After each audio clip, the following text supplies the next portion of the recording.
आज मैं आप लोगों को अध्याय 1 क्लास 10 पर कुछ ऑब्जेक्टिव प्रश्न समझाऊंगा, एक्सप्लेन करूंगा। ध्यान से समझिएगा। ये सब प्रश्न आजकल 10वां में 8 से 10 नंबर के वास्तविक संख्या से आ रहे हैं, अतः ध्यान से समझिएगा और इसको अपने कॉपी पर भी नोट कर लीजिएगा, क्योंकि बहुत काम करेगा। बहुत ही मैं अच्छे अच्छे प्रश्नों को समावेश करूंगा इस वीडियो में। छठवां प्रश्न नंबर 1 देखते हैं।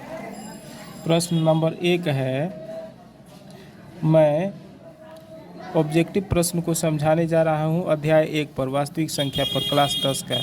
समझने का कोशिश करिएगा और क्वेश्चन को उतार भी लीजिएगा, क्योंकि ऐसा ही प्रश्न आपको 10वां में पूछ सकता है। संख्या रेखा पर स्थित प्रश्न नंबर 1 है, संख्या रेखा पर स्थित सभी बिंदुएं किस संख्या को दर्शाती है? मतलब कि संख्या रेखा पर स्थित सभी बिंदुएं किस संख्या को दर्शाती है? तो आंसर होगा डी नंबर, वास्तविक संख्या। आंसर होगा डी। मतलब संख्या रेखा पर स्थित सभी बिंदुएं वास्तविक संख्या दर्शाती हैं। दूसरा क्वेश्चन है, परमेय और अपरमेय संख्याओं के समुच्चय को क्या कहते हैं? तो परमेय और अपरमेय संख्याओं के समुच्चय को वास्तविक संख्या कहते हैं। ए नंबर आंसर होगा, दूसरा का ए नंबर। तीसरा क्वेश्चन है, दो अपरमेय संख्याओं का जोड़ एक कैसी संख्या होती है? तो मैंने आपको समझाया था कॉन्सेप्ट में पिछले के वीडियो में कि दो अपरमेय संख्याओं का जोड़ कभी परमेय होती है, कभी अपरमेय होती है। हमेशा अपरमेय नहीं होती है, ए नंबर गलत है। हमेशा परमेय नहीं होती है, बी नंबर गलत है, सी नंबर सही है। कभी परमेय और कभी अपरमेय होती है, जैसे समझा रहा हूँ। देखिए, मान लीजिए √3 एक अपरमेय संख्या है और √3 एक अपरमेय संख्या है। अगर दोनों का उल्टा जोड़िएगा, मतलब कि जोड़िएगा लेकिन एक माइनस में रहेगा, एक प्लस में रहेगा, तो क्या मिलेगा? 0। तो परमेय हो गया यह। और मान लीजिए एक ले लीजिए √2 और एक ले लीजिए √3, दोनों जोड़िएगा तो क्या मिलेगा? पर अपर में मिलेगा। अतः कभी अपर में मिलता है, कभी पर में मिलता है। सी नंबर सही है। दो अपर में संख्याओं का जोड़ कभी अपर में मिलता है, कभी पर में मिलता है। मैंने यहाँ पर समझा भी दिया है, देख लीजिए। अब तीसरा क्वेश्चन की ओर बढ़ते हैं, ध्यान से देखिए और कॉपी पर नोट भी कर लीजिए। चौथा क्वेश्चन है, दो परमेय संख्याओं का योग सदा एक खाली स्थान संख्या होगी। तो दो परमेय संख्याओं का योग सदा एक परमेय संख्या प्राप्त होती है। किसी भी दो परमेय संख्याओं को जोड़िएगा तो हमेशा एक परमेय संख्या ही मिलेगा। जैसे 2/1 और 3/1 जोड़िएगा तो ये परमेय है, ये भी परमेय है, तो जोड़िएगा तो मिलेगा 5/1, ये भी परमेय है। परमेय और परमेय जोड़िएगा तो परमेय मिलेगा। इसी प्रकार परमेय और परमेय का गुणा भी करिएगा तो परमेय मिलेगा। परमेय और परमेय का भाग भी करिएगा तो परमेय मिलेगा। परमेय और परमेय घटाइएगा भी तो परमेय मिलेगा। किसी दो परमेय संख्याओं का योग, अंतर, गुणा, भाग भी परमेय संख्या होता है। और किसी दो अपरमेय संख्याओं का योग, अंतर, गुणा और भाग कभी अपरमेय होता है, कभी परमेय होता है। अब 5 नंबर क्वेश्चन की ओर बढ़ते हैं। एक परमेय एवं एक अपरमेय संख्याओं का योग एक खाली स्थान संख्या होगा। एक परमेय संख्या ले लीजिए, मान लीजिए ले लेते हैं 2/4, परमेय संख्या है। चाहे ले लेते हैं 1/2, परमेय संख्या है। और एक अपरमेय संख्या ले लीजिए, √3 ले लीजिए। √3 अपरमेय है, दोनों का योग करिएगा तो अपरमेय संख्या मिलेगा। ये जो पूरा संख्या आपको मिलेगा वह अपरमेय संख्या। किसी परमेय और किसी अपरमेय का योगफल हमेशा अपरमेय संख्या मिलेगा। किसी परमेय और किसी अपरमेय संख्याओं का योगफल, जैसे कि ये है, हमेशा अपरमेय संख्या मिलेगा। या किसी किसी परमेय और किसी अपरमेय का योगफल या गुणनफल या भागफल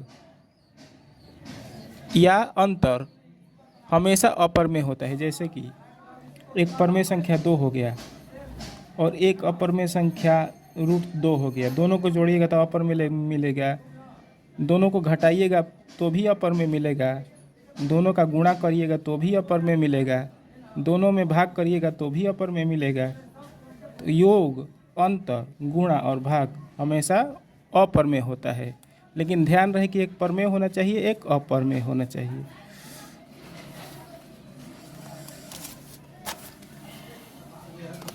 अब 6वां नंबर क्वेश्चन पर विचार करिए। किसी दो परमेय संख्याओं के बीच कितनी संख्या हो सकती है? VVI क्वेश्चन है। किसी दो परमेय संख्याओं के बीच कितनी संख्या हो सकती है? एक ए नंबर में है 3 या 4 हो सकती है, बी नंबर में है ज़्यादा से ज़्यादा 10 हो सकती हैं, सी नंबर में अनगिनत या अनंत हो सकती हैं, या डी नंबर में नॉट, इनमें से कोई नहीं। कह रहा है क्वेश्चन किसी दो परमेय संख्याओं के बीच कितनी संख्या हो सकती है? तो सी नंबर सही है। आंसर में लिखिए सी नंबर, आंसर में सी नंबर सही है। बाकी भाई ए गलत है, बी गलत है, डी गलत है। क्वेश्चन पूछ रहा है किसी दो परमेय संख्याओं के बीच कितनी संख्या हो सकती है? तो आंसर होगा अनंत या अनगिनत, क्योंकि किसी भी दो परमेय संख्याओं के बीच में, मान लीजिए ये एक परमेय संख्या है, ये एक परमेय संख्या है, इसके बीच में अनंत परमेय संख्याएं हो सकती हैं या अनंत संख्याएं हो सकती हैं। इसी प्रकार किसी दो प्राकृत संख्याओं के बीच में भी अनंत संख्याएं होती हैं, किसी दो पूर्ण संख्याओं के बीच में भी अनंत संख्याएं होती हैं, किसी दो अपरमेय संख्याओं के बीच में भी अनंत संख्याएं होती हैं, किसी दो वास्तविक संख्याओं के बीच में भी अनंत संख्याएं होती हैं। ठीक, अब आगे की ओर बढ़ते हैं। 7वां नंबर क्वेश्चन कह रहा है कि कौन परमेय संख्या है? निम्न में कौन परमेय संख्या है? तो मैंने आपको अपने पिछले के कुछ वीडियो में कंसेप्ट ऑफ नंबर सिस्टम में इसके बारे में विस्तार से चर्चा किया था, कृपया कर उस वीडियो को देख लीजिएगा। फिर भी मैं संक्षेप में समझा रहा हूँ। कह रहा है कौन परमेय संख्या है? तो ए नंबर में 1 दिया है, तो गिनती की संख्या परमेय संख्या होती है, तो ए नंबर भी सही है। बी नंबर में 0 दिया है, तो 0 भी परमेय संख्या में आता है, बी नंबर भी सही है। सी नंबर में 11.2231 दिया है, माने पॉइंट वाली संख्याएं भी परमेय संख्या होती हैं बशर्ते कि वह शांत हो, तो सी नंबर भी परमेय संख्या है। पॉइंट के बाद 8 8 8 8 बार बार रिपीट हो रहा है, तो रिपीटिशन वाली संख्याएं मतलब अशांत आवर्ती संख्याएं भी परमेय संख्या होती है, डी नंबर भी सही है। ई नंबर में दिया है 7.5 के ऊपर रिकरिंग, ये भी अशांत आवर्ती होता है, तो ई नंबर भी सही है, मतलब 7.5 के ऊपर रिकरिंग भी परमेय संख्या है। एफ नंबर भी सही है, बट्टे वाली संख्या परमेय होती है बशर्ते कि नीचे 0 ना हो, तो 0 नहीं है इसमें नीचे। जी नंबर में -2 दिया है, माइनस में भी जो संख्याएं होती हैं जिसके बटे में 0 नहीं होता है वो भी परमेय संख्या है, जी नंबर भी सही है। एच नंबर, इनमें सभी मतलब A B C D E F G सभी सही है, मतलब एच नंबर हमारा आंसर होगा एच। एच नंबर में आल दिया है, आल सही है, सभी सही है, ए सही है, बी सही है, सी। समझ में आ गया? अब आगे की ओर बढ़ते हैं।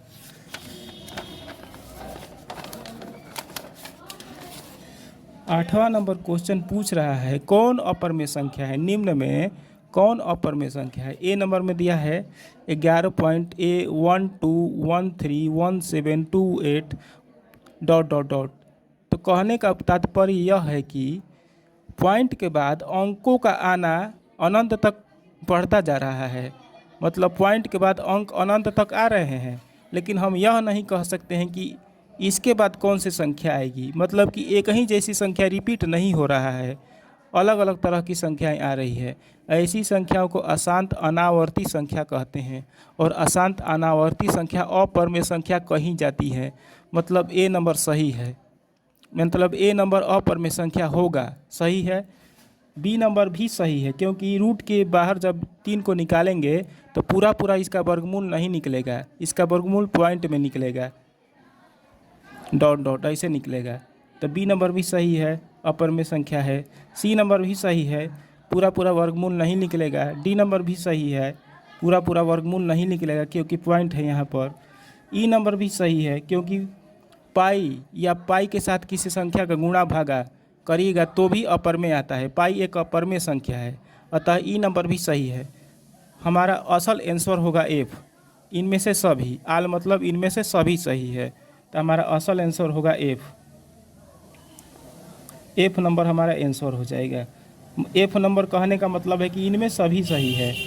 ए भी सही है, बी भी सही है, सी डी ई सभी सही है, मतलब सभी अपर में संख्या है। आज मैं 8 ही प्रश्न आप लोगों को मैं समझा रहा हूँ। मैं आज इतना ही रहने दे रहा हूँ। आज का मेरा वीडियो कैसा लगा यह ज़रूर कमेंट सेक्शन में लिखिएगा।